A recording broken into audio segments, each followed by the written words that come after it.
ഇനി ഇതും കൂടെ മതി.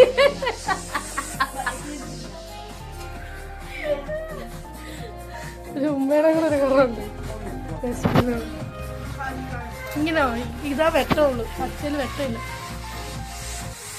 ഇപ്പം നമ്മൾ രണ്ടുപേരും നല്ല കമ്പനിയാണെന്നുണ്ടെങ്കിൽ നിങ്ങൾ ലെസ്ബിയൻ എന്നൊരു ചീത്തപ്പേര് കേൾപ്പിച്ചില്ലെങ്കിൽ നിങ്ങൾ കട്ട ഫ്രണ്ട്സ് അല്ലാന്നാണ് കേട്ടോ ഞാൻ ഏതോ റീലിൽ വായിച്ചത്.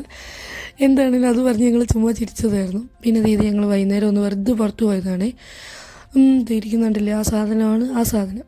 അതിനുശേഷം ഇത് $2 ഷോപ്പ് ഞാൻ എൻ്റെ മുന്നേ കാണിച്ചിട്ടുണ്ട്. ലുക്ക് ഷാർപ്പ് എന്ന് പറയും കേട്ടോ. ഇവിടെ ഞങ്ങളുടെ വീടിന് തൊട്ട് താഴെയുള്ളതാണ്. അപ്പോൾ ഞാൻ വന്നപ്പോൾ ഇങ്ങനത്തെ പുതിയ പുതിയ സാധനങ്ങളൊക്കെ ഇവിടെ വന്നിട്ടുണ്ടായിരുന്നു കേട്ടോ. എനിക്ക് ഒത്തിരി ഇഷ്ടപ്പെട്ടു, നല്ല രസമുണ്ടായിരുന്നു. എന്താ ഇവിടെ വന്നു കഴിഞ്ഞാൽ ഇവിടുത്തെ പല കഷ്ടപ്പാടുകളും അല്ലെങ്കിൽ ഇവിടുത്തെ പല ബുദ്ധിമുട്ടുകളും നമ്മൾ അറിയാതെ പോകുന്ന ഇതുപോലത്തുള്ള ഫ്രണ്ട്സ് ഉണ്ടെങ്കിലും ഇതുപോലെ കറങ്ങാൻ പോകുന്ന സ്ഥലങ്ങളുണ്ടെങ്കിലും ആണ് കേട്ടോ. നിങ്ങൾ വിചാരിക്കും ഇതെന്താ പാർക്കോ ബീച്ചോ ആണോ എന്ന്. അല്ല, ഇങ്ങനത്തെ ഞങ്ങൾക്ക് എന്തോ ഷോപ്പിംഗ് ഭയങ്കര ഇഷ്ടമാണ്. ബട്ട് ഞങ്ങളിതൊന്നും മേടിക്കില്ല. ഞങ്ങൾ വിൻഡോ ഷോപ്പിങ്ങിൻ്റെ ആൾക്കാരാണ്. സോ മോസ്റ്റ്ലി ഞങ്ങൾ ഇതുപോലെ കാണും, വായി നോക്കും, മിണ്ടാതെ വെളിയിലിറങ്ങും. പിന്നെ എന്ന് പറയുന്നത് ഞങ്ങൾ മേടിക്കാതിരിക്കുന്നുമില്ല, മേടിക്കും.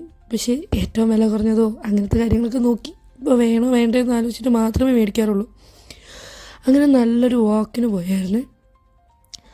ഈ സൂര്യനോ ഈ വെട്ടോ ഒന്നും കണ്ടിട്ട് നിങ്ങൾ തെറ്റിദ്ധരിക്കരുത്. അപാര തണുപ്പാണ്. 9 ഡിഗ്രിയോ 11 ഡിഗ്രിയോ എന്തോ ആയിരുന്നു കേട്ടോ. നല്ല തണുപ്പാണ്. കോട്ടിട്ടിട്ട് ഇവളും വിറയ്ക്കുമായിരുന്നു, ഞാനും വിറയ്ക്കുമായിരുന്നു. അശ്വതി ഉണ്ടായിരുന്നു. അശ്വതി സൂപ്പറായിട്ട് വിറയ്ക്കുമായിരുന്നു കേട്ടോ. നല്ല തണുപ്പാണ്. നമ്മളിത് ബ്രിട്ടോമാർട്ടിൻ്റെ അടുത്ത് പഴയ ബിൽഡിംഗ് ആണ് കേട്ടോ. ശരിക്കും അതൊരു ട്രെയിൻ സ്റ്റേഷനാണ് ആ മുന്നേ കണ്ടത്. പിന്നെ ഇവിടെ കണ്ടൊരു പാവ. പിന്നെ ഇങ്ങനെ ഞെക്കുന്ന കണ്ടപ്പം എന്തോ ഒരു രസം, ഒന്ന് പിടിച്ച് ഞെക്കി എന്തോന്നോ ഒരു ടിങ്കിൾ പാടുമായിരുന്നേ.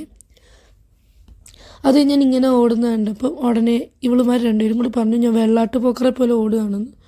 നിങ്ങൾക്ക് എന്തെങ്കിലും അങ്ങനെ സിമിലാരിറ്റി തോന്നുകയാണെങ്കിൽ കമൻറ്റ് ചെയ്യണം കേട്ടോ. ഇതെല്ലാം കഴിഞ്ഞിട്ട് ഈ ബോധമില്ലാത്ത അവസ്ഥയിൽ ഞങ്ങൾ വേറൊന്നും ചെയ്തില്ല. പക്ഷെ നടന്നു കഴിഞ്ഞപ്പോൾ തന്നെ ഏകദേശം വട്ടൊക്കെ ഇളകിയ അവസ്ഥയായി. അത് കഴിഞ്ഞിട്ട് ഞങ്ങൾ മിണ്ടാതെ വന്ന് വീട്ടിൽ കയറി കിടന്നങ്ങ് ഉറങ്ങി കേട്ടോ. പറ്റാറ്റ ബേബി സീ യു.